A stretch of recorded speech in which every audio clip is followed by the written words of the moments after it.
You open your brokerage app on a random Tuesday night. You're not even looking for anything. You just tap the icon out of habit, the way you check the weather. And there it is.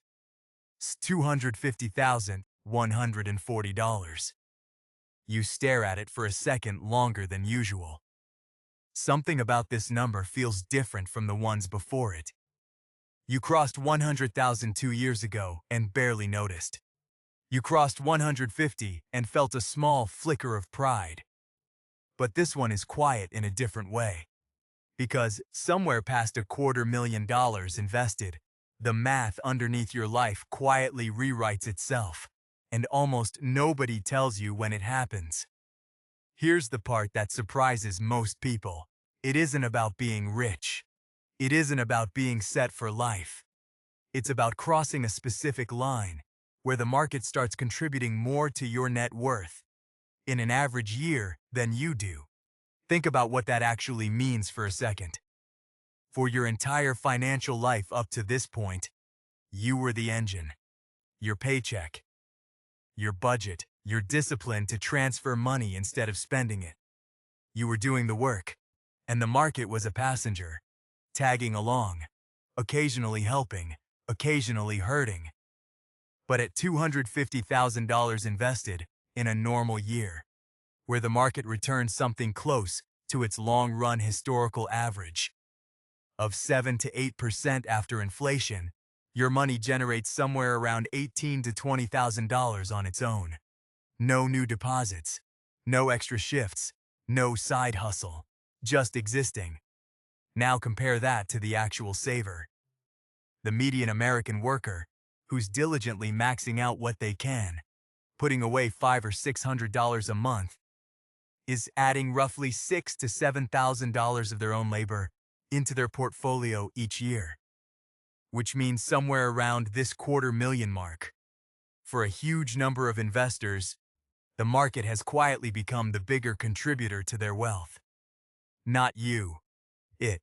That flip is the whole story, and almost nobody warns you it's coming, because almost nobody gets there. Charlie Munger, Warren Buffett's longtime business partner at Berkshire Hathaway, used to say the first $100,000 is the hardest part of building wealth, and that it's a real fight to get there on a normal income. But he also said something people quote less often. Once you have a real base, he said, the money starts working alongside you, instead of just sitting there waiting for you to feed it. He called easing off the gas. Not because you stop investing, but because the pressure to personally generate every dollar of growth starts to lift. The Federal Reserve backs this up, with harder numbers than one man's memory.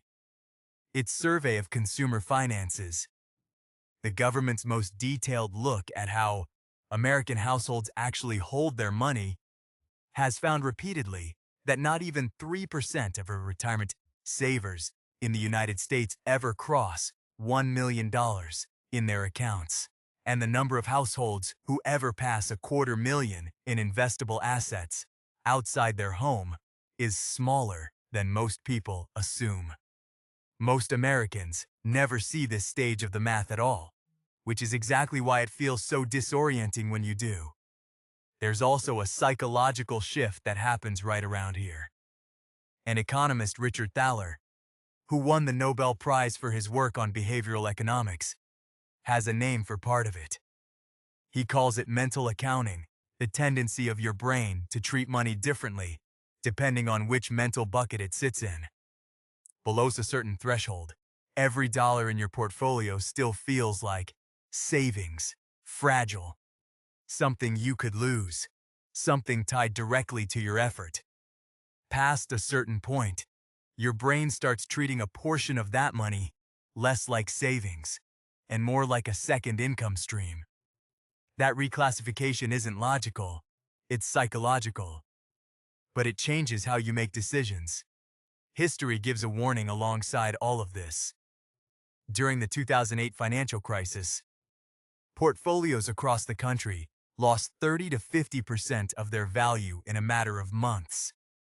The people who got hurt worst weren't the ones who stayed invested through the crash. They were the ones who had crossed a meaningful threshold, watched the number fall hard, panicked, and sold near the bottom, locking in losses that the market itself went on to fully recover from within a few years. The lesson isn't that $250,000 is somehow safe from drops like that. It isn't. The lesson is that the size of the number changes the emotional stakes of every decision you make about it, and that emotional weight is exactly what trips people up, right when their money starts mattering the most. So let's walk through what this actually looks like in a real year. Picture two people. Call one of them Maya. She's 38, works in healthcare administration, makes decent money, and has been investing consistently since her 20s.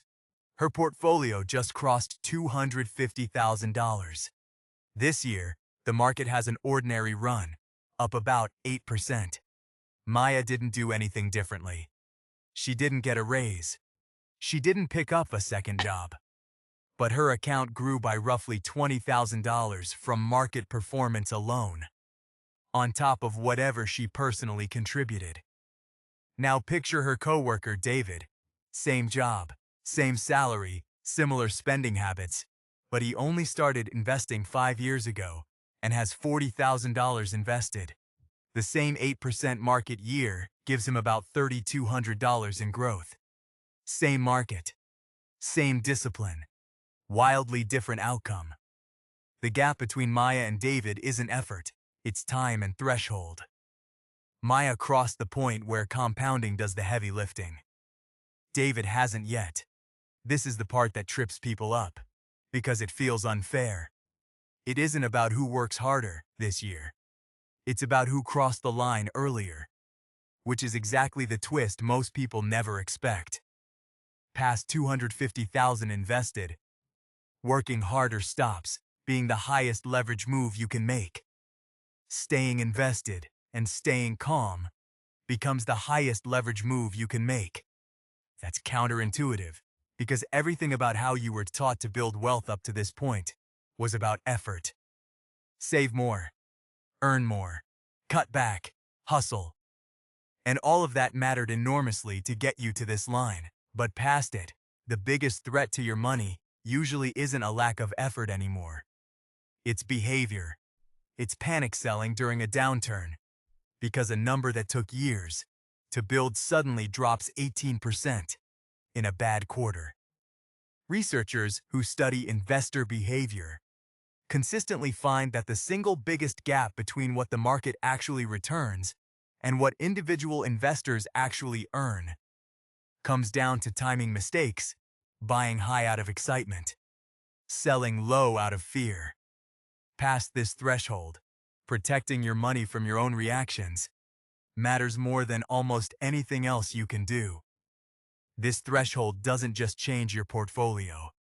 It quietly changes the decisions around it.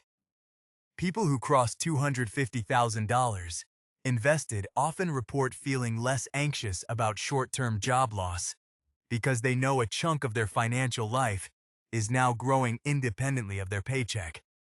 Some start negotiating harder at work because the fear of losing an income they can't replace has softened. Some finally stop treating every major purchase like a threat to their future because they can see, for the first time, that their future doesn't depend entirely on this month's decisions anymore. None of that means the money is enough to retire on or enough to stop working. It usually isn't. But it's enough to change how heavy every other financial decision feels, and that shift in weight is worth more to most people than the number itself. There's a mirror here to your life today. Whether you're at $250,000 or nowhere near it yet, every dollar you're not investing right now isn't just a dollar. It's a future version of that dollar, quietly compounding toward a threshold you can't yet feel the weight of. The frustrating truth is that the moment where investing starts to feel powerful isn't the moment you start. It's years after, once the base is big enough that the returns themselves become real money. which means the version of you who feels the shift Maya feels is being built entirely out of decisions you're making right now, long before you can see any payoff.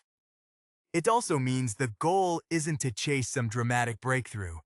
It's to survive the boring middle. The years between your first 100,000 and your first $250,000 are usually the least exciting stretch of the entire journey. Contributions feel small relative to the total. Growth feels invisible, month to month. It's the financial equivalent of watching a pot that refuses to boil. And that's precisely why so few people make it across. Not because the math is hard, because the waiting is. So think back to that Tuesday night, staring at a number on a screen that felt quieter than it should have. That quiet isn't nothing. It's the sound of your money finally starting to talk back.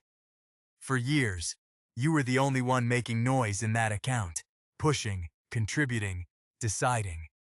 Now, for the first time, something else in your financial life has a voice of its own. You open your brokerage app on a random Tuesday night. You're not even looking for anything. But this time, you understand exactly what you're looking at.